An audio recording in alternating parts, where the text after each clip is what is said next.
2, 3. Hey, salut tout le monde, c'est Dan. Euh, Ce soir, j'ajoute une souffleuse. Pas plus compliqué que ça. Je vous le fasse. Si tu achètes une souffleuse, premièrement, si tu te dis c'est quoi une souffleuse, je suis content que les Français viennent voir mon vidéo. Ceux qui savent c'est quoi une souffleuse, si vous connaissez c'est quoi l'hiver. Puis le problème quand on les magasine, ce genre de choses-là, c'est qu'on ne peut pas se fier aux critiques. Comprendre les critiques, comprendre comment elles fonctionnent, c'est aussi comprendre ce qu'on va y trouver. Quand on va sur Google, on tape par exemple Best Snowblower, malheureusement, on fait la recherche en anglais. Euh, on va se retrouver avec un paquet de sites du genre Top 10 Reviews, qui sont des sites d'agrégation de critiques. Ce que ça veut dire, c'est qu'ils prennent des critiques ailleurs, ne font pas leur propre critique. Bon, j'ai dit critique un million de fois, mais bon.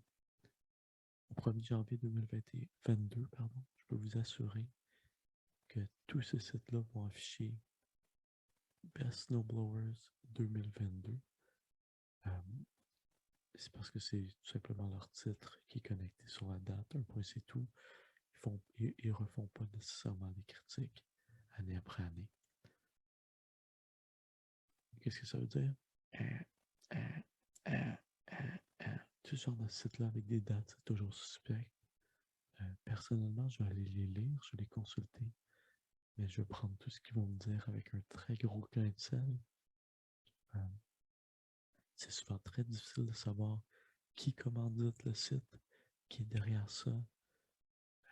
Est-ce qu'ils ont vraiment regardé tous les modèles? Est-ce qu'ils ont vraiment comparé tous les modèles?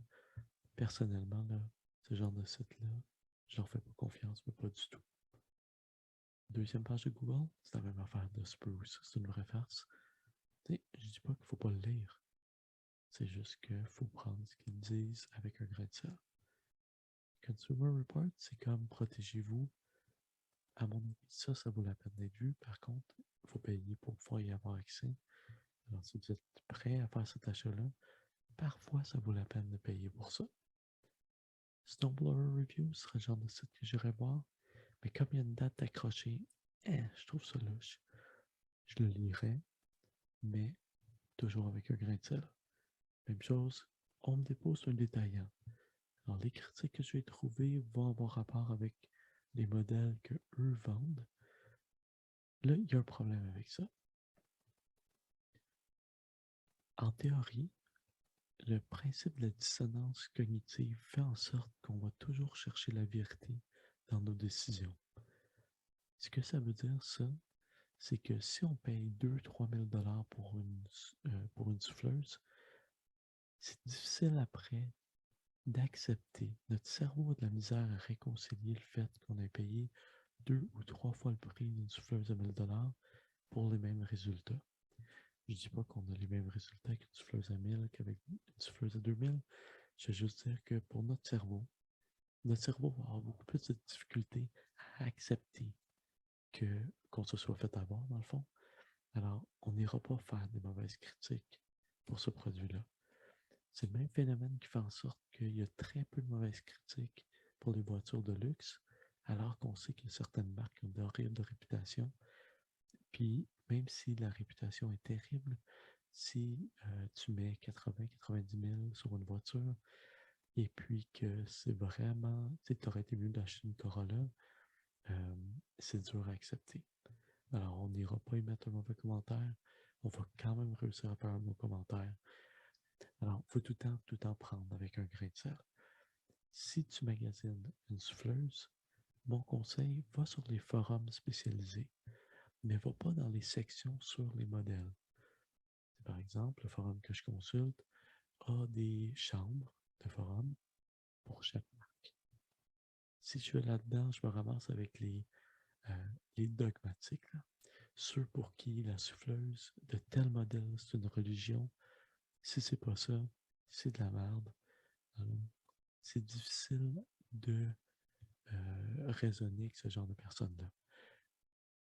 Quand je parle d'aller sur les forums, c'est d'aller dans la section d'aide du forum. Ça, c'est drôle. C'est difficile de mentir dans la section d'aide. Right? Tu vas dans la section d'aide, tu cherches un modèle que tu veux, Puis là, tu vas voir tout le monde qui a eu de la difficulté avec venir poser des questions du genre, pouvez-vous m'aider, telle pièce a brisé. Ça ment pas. C'est vraiment facile à ce moment-là de voir quel modèle brise pas. Et puis, ça va faciliter beaucoup votre façon de trouver une, une souffleuse. Bon, on achète un produit qui va coûter entre 1000 et 3000 dollars, peut-être même plus dans certains cas. Il faut savoir de quoi on parle. Faire sa propre recherche, qui n'est pas comme les anti-vax, faire sa propre recherche dans le sens de comprendre c'est quoi une souffleuse. Pas besoin de devenir un expert, mais au moins comprendre les bases. Par exemple, des souffleuses à neige, ça vient en trois sortes. Le premier à gauche, c'est les modèles une phase, c'est-à-dire que on a la tarière en avant, l'espèce de grosse vis.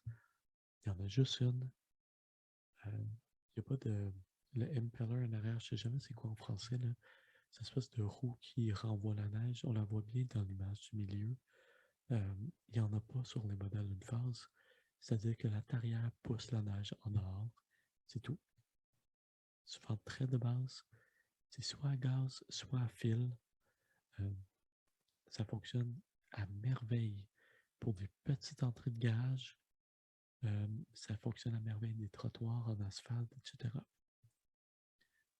Le modèle du milieu, le modèle jaune à droite, sont des modèles deux phases au centre, trois phases à droite. Ce que ça veut dire? Deux phases, ça veut dire qu'il y a la tarière, donc la grosse vis, qui casse la neige et qui la pousse vers l'impeller en arrière, l'espèce de grosse roue. Cette roue-là renvoie la neige par la chute, la sortie, et puis c'est ce qui lance la neige. Dans un trois phases, il y a une autre lame qui s'ajoute en avant, puis celle-là, elle est supposée briser les bancs de neige. Euh, Essentiellement, les deux fonctionnent de la même façon, euh, mais c'est que la trois phases, c'est seulement disponible chez MTD, c'est-à-dire Poulan, MTD, Cadet, Tri-Built. C'est juste les marques de MTD qui vont avoir ça. Une fois qu'on a fait cette recherche-là, au moins qu'on comprend les principes de base de la souffleuse, après ça, on se met à comparer les options. Est-ce que je veux un modèle à essence, électrique ou à batterie? Ça va apporter son lot d'avantages et de désavantages. Est-ce que je veux 21, 24, 26 pouces, 28, 30, 32? Ça, c'est vraiment mon choix. En fait, ce que je veux dire, c'est que plus la souffleuse est grosse, plus elle est lourde, plus son moteur va consommer en général, plus elle est difficile à manœuvrer, puis plus elle prend de place dans le garage. Personnellement, ben là, je pense que c'est assez clair, je préfère les petits modèles. Je trouve que le sweet spot, c'est 24 pouces, juste assez pour faire une entrée de garage qui peut être assez grosse comme la mienne, euh, en restant manœuvrable, puis surtout en étant facile à ranger. Bon, j'ai eu une 21 pouces parce que j'ai acheté une Snow Joe qui est électrique à fil une fois pour l'essayer. Et puis j'ai déjà eu une 28 pouces aussi, qui était beaucoup plus grosse et puis qui passe au travers des Sherpins, comme ça se peut pas, là, les petites vis qui tiennent la tarière au point où j'étais plus capable. Là, ça ne pouvait plus. Une fois qu'on comprend les options de grosseur, après ça, on regarde les points de différenciation. Chaque marque va avoir ses points de différenciation pour essayer de se rendre unique vis-à-vis des autres marques. Ça peut être un paquet d'affaires. Je vais vous en montrer quelques-uns après. Il faut aussi regarder son climat. Hein? Choisir sa souffleuse va dépendre de d'où vous habitez. Si tu restes à Vancouver, ben, il n'y en a pas de neige. Si tu restes au Nouveau-Brunswick, sur le bord de la mer, à Shediac, tu as deux bordées de neige par année. Là. Si tu habites au Québec, au Manitoba, en Ontario, ben, selon où est-ce que tu es, tu vas avoir différentes sortes de neige. Dans mon cas, je suis dans une zone 5B. Ça veut dire que j'ai des hivers mouillés, des hivers avec beaucoup de neige, mais j'habite aussi dans les champs avec énormément de vent latéral. Ce genre de neige-là, vous le savez sûrement, ça a tendance à croûter. La petite poudreuse, ça se met dans mon driveway, ça fait des genres de lames de neige, ça croûte sur le dessus. Alors, ça me prend une souffleuse qui est capable de casser cette croûte-là. Par contre, j'ai presque pas de neige parce qu'il y a tellement de vent que le vent enlève la neige de mon driveway. Alors, je chauffe pas tant que ça. Fait que payer 3000$ pour une souffleuse Honda, ça me tente pas tellement pour une machine que j'utilise 10 fois par année, gros max. L'autre genre de neige que je reçois, c'est la grosse neige collante, mouillée, de la slush. Ça, on en a partout au Québec. En tout cas, c'est dur sur la souffleuse, ce genre de neige-là. Enfin, il faut penser au genre d'entrée que tu as. Moi, j'ai une entrée avec 10 places de stationnement en gravier, dans petite roche. Si j'avais de l'asphalte, mon choix aurait probablement été différent. Si j'avais une plus petite entrée, mon choix aurait été définitivement différent. Il faut vraiment y aller selon nos besoins, pas selon ce qu'on a envie. Puis dans le cas des souffleurs, s'il y a de quoi qui est pas particulier, mais s'il y a une règle d'or, c'est que plus gros, c'est pas nécessairement mieux. Plus gros, c'est encombrant, difficile à tourner.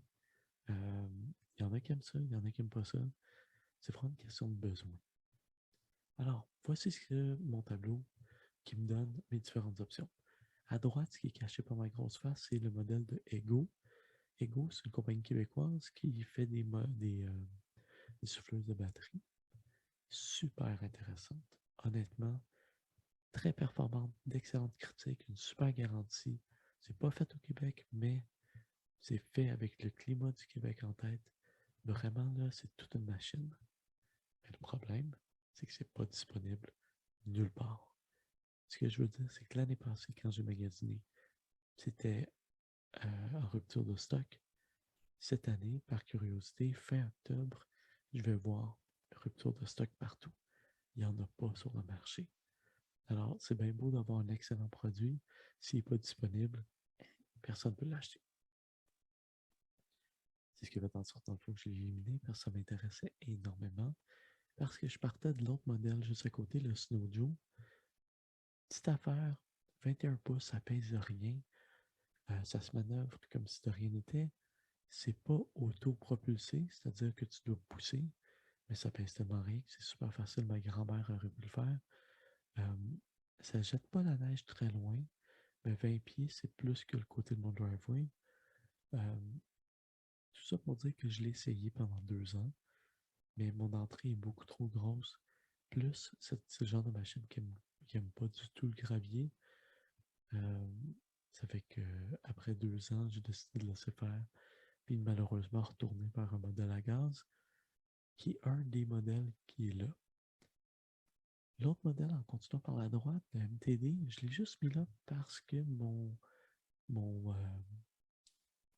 la souffleuse que j'avais avant la Snow Joe, c'était une grosse 28 pouces. Je me souviens plus de la marque. C'est un vieux moteur Tecumseh là-dessus. C'est un monstre.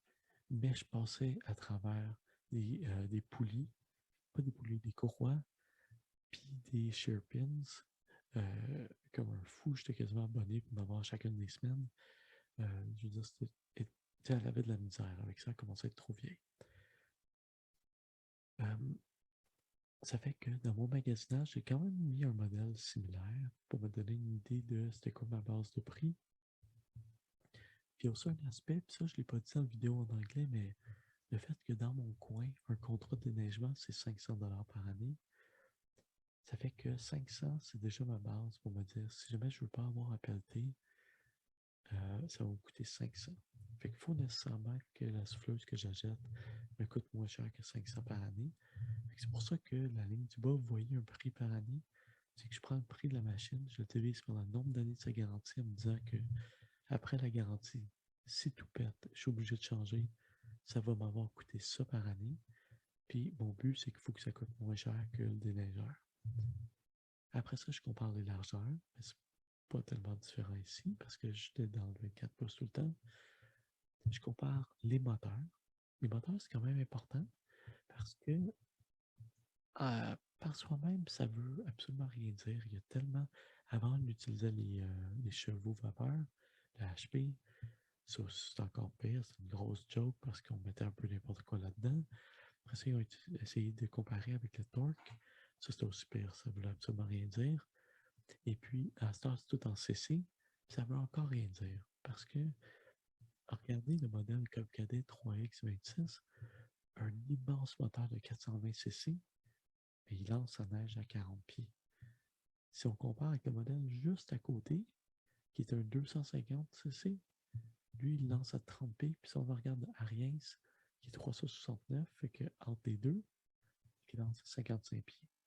Qu'est-ce que ça me dit, ça? Ça me dit que le moteur du Ariens est beaucoup plus performant, beaucoup plus efficace que le moteur du Cub Cadet. C'est pour ça qu'on regarde la grosseur du moteur. C'est pas pour dire plus qu'il est gros, meilleur qu'il est, non.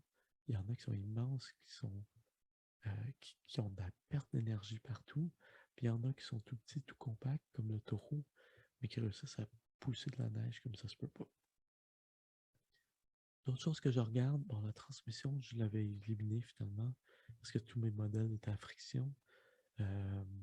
L'arrière, est à disque, mais je pense que j'ai fait une erreur ici. Peu importe. De toute façon, c'était pas un élément de différenciation. Après ça, j'ai mes facteurs de différence. Par exemple, j'ai un modèle de Cub Cadet qui est silencieux, ce que j'adore. L'autre, c'est le 3X, donc le 3 phases. Parce que par-là, on a des courroies qui sont exceptionnelles, puis des tarières qui sont supposées être plus solides. Ariens a une plus grosse tarière. Taureau a sa réputation, mais aussi le quick stick qui appelle, genre de petit levier bleu pour bouger la chute. Et puis, on peut tout faire ça à une main, donc c'est vraiment pratique. Puis aussi la taureau. Elle n'a pas des Sherpins. Alors ça, c'est pour moi, c'est un élément exceptionnel. J'ai éliminé rapidement les Cub cadets, même s'ils m'intéressaient énormément, parce que quand je suis allé sur les forums, c'est des machines qui ont très mauvaise réputation. Les fans des Cub cadets vont me dire que je dis n'importe quoi, mais il faut aller sur les forums. Les vieilles Cub cadets, c'était des monstres. Les nouvelles Cub cadets ont beaucoup de misère. Et puis, ça ne me tentait pas d'avoir réparé ça. J'aime beaucoup mon centre de service Cub Cadet. J'avais une MTD avant, j'y allais souvent. Mais bien honnêtement, là, quand je suis en plein milieu d'une tempête, il faut que ça marche, il faut pas que ça casse tout le temps. Cub Cadet, ces temps-ci, ils sont pas là. Husqvarna, super belle réputation, mon centre de service. Ma tondeuse d'été, c'est une Automower, c'est une Husqvarna. J'ai une belle entente avec le centre de service, il est juste à côté de chez moi. Ici, ce qui m'a retenu sur la Husqvarna, c'est qu'à la fin, je la comparais avec le modèle que j'ai choisi, ce qui est le Taureau. Et puis, c'est une question de prix. Pour un modèle équivalent qui tire la neige moins loin, je paye 600$ de plus. Alors même si j'ai 2 ans de garantie de plus, j'avais l'impression d'avoir un meilleur rapport qualité-prix avec le Taureau. Il suffit de passer 5 minutes sur un forum ou sur un site de critique pour se rendre compte que dans les souffleuses de neige, il y a 3 marques. Réellement, là, il y a 3 marques. Ariens, Taureau, puis Honda. J'ai pas mis d'Honda dans ma comparaison. Je les avais enlevés rapidement. Il n'y a pratiquement rien en bas de 3000$ chez Honda. Oui, ça dure pour toute la vie. Mais en termes de qualité, en termes de réputation, la Honda, la Ariens et la Taureau ont tendance à être pas mal sur un pied d'égalité. La Taureau, parfois un petit peu moins, surtout depuis quelques années, mais de manière générale, ils n'ont toujours pas de problème à répétition, là, autant que, par exemple, que le Cadet peut avoir. La Ariens, c'est toute une machine. Je dirais jamais le contraire. C'est une machine qui a un moteur à tout casser qui va durer toute une vie, mais c'est 2400$. Taureau, un modèle équivalent, mais sans tous les petits gugus qu'il y a dessus. Par exemple, tu n'as pas les poignées chauffantes, tu n'as pas plein de petites affaires. C'est comme un modèle de base, si on veut. Un modèle de base qui a toutes les options à la bonne place. C'est-à-dire qu'il y a un moteur qui est économique, mais qui pousse la neige. T'as une tondeuse qui est une souffleuse qui est compacte, qui a une réputation à tout casser, qui brise pas, qui n'a pas de surpins, qui a l'espèce de petite manette pour déplacer la chute. C'est un gadget, mais c'est cute, ça marche super bien. Mais regardez le prix, 1100$, sans spécial, bien entendu. Mais ça reste un modèle qui se compare très bien à la Husqvarna pour une fraction du prix. Il y a juste 3 ans de garantie. Le centre de service est proche de chez moi. Puis, à ce que j'ai compris, il n'y a rien qui casse sur cette machine-là. Peu importe, le problème, c'est de la rouille. La rouille, ça se brosse, ça se repeint. En bon, une machine que j'utilise 10 fois par année. Let's go la Toro. Juste la première année que je l'ai eu, je l'ai utilisé une dizaine de fois. Fait qu'elle m'a coûté à peu près 110 $ de la fois. Ben honnêtement, je suis hyper satisfait. Elle a l'air comme une neuve après un an. Alors pour l'instant, je suis un client excessivement satisfait de ma Toro. Alors, en final, quand on magasine une souffleuse, il faut réfléchir à nos besoins, pas nos envies. Mes envies, c'était la batterie qui n'était pas disponible. La Coop Cadet, je voulais aimer Coop Cadet, en fait. J'aime Coop Cadet, je les trouve belle, mais c'est un facteur super subjectif. Mon besoin, moi, c'est une souffleuse qui roule pendant les tempêtes, puis qui fonctionne bien. Alors, il faut penser vraiment à nos besoins, éliminer nos envies. Ensuite, c'est le genre d'achat où la réputation a un impact. MTD ces temps-ci ont une très mauvaise réputation. Toro, Ariens, Honda ont une excellente réputation. Je le sais qu'en achetant une Toro, par exemple, je vais avoir l'esprit tranquille. C'est pour ça que je suis allé là. Les forums, il faut les utiliser de la bonne manière. Si on va voir où est-ce que les gens ont de la misère, où est-ce qu'ils demandent de l'aide, on obtient toutes les réponses qu'on veut. En tout cas, pour ma part, j'ai trouvé ça génial. Ça a fait tout ce que je voulais que ça fasse. Et puis, j'ai trouvé tous mes renseignements. Ça m'a permis de différencier, d'éliminer des marques, des modèles. Parce que j'en avais d'autres. Je les ai éliminés à cause des forums souvent. En marketing, on parle toujours d'avoir le bon produit au bon prix au bon moment. On parle des 4 P. Dans ce cas-ci, il y a beaucoup de modèles qui ont été éliminés parce qu'il n'y avait pas le bon produit. Par exemple, il n'était pas disponible ou il n'était pas fiable. Ensuite, au bon prix, j'ai vraiment l'impression d'avoir un modèle équivalent au Husqvarna, mais pour une fraction du prix. J'ai payé les 2 tiers du prix du Husqvarna. De 100 $ de différence est dans mes poches. Puis au bon moment, il faut que ce soit disponible. Le modèle de Toro que j'ai acheté, c'est pas le modèle que je voulais. C'est pas le premier modèle. Par contre, au moment où j'ai fait l'achat, il aurait fallu que j'attende pour avoir l'autre modèle. J'étais pas prêt à attendre. Il y avait des tempêtes. J'étais allé me battre avec ma Snow Joe. Alors, vraiment, j'en avais besoin tout de suite. Et puis, j'ai pris le modèle que je pouvais avoir tout de suite. Enfin, l'importance de l'achat local. J'en ai pas parlé encore, mais quand on achète une machine comme ça, on devrait toujours l'acheter par le centre de service, pas par un détaillant. Tu vas chez Home Depot, chez Rona, eux autres, ils vont t'en vendre. Mais la journée où tu dois faire la réparation, tu ne la ramèneras pas chez Canadian Tire. Ils vont te dire, appelle le centre de service. Le centre de service, il est où? Des fois, il est super loin, des fois, il est proche. Pour ma part, j'avais un Husqvarna, un Cub Cadet, MTD, et puis un Taureau proche. L'Ariens, c'était loin. Ça a été un facteur dans mon choix de ne pas aller pour une Ariens, malgré la réputation, parce que c'était trop loin. Ça ne me tentait pas d'avoir à faire ça. L'autre chose aussi au niveau de l'achat local, c'est que quand tu achètes par ton centre de service, ils te le vendent et ils font ton entretien là-dessus. Tu développes une réputation, pas une réputation, mais tu développes une relation avec ces gens-là.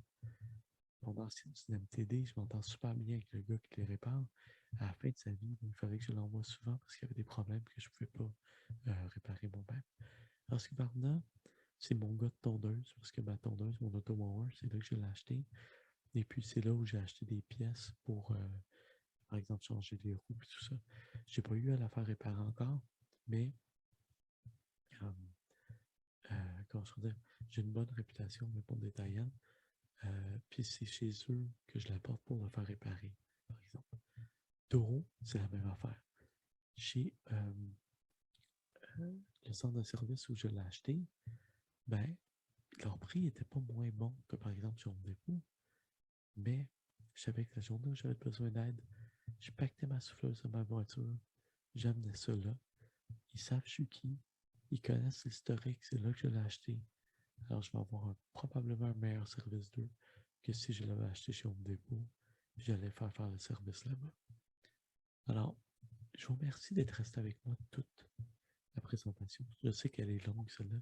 Mais acheter une souffleuse, c'est pas un achat qui se fait en claquant des doigts.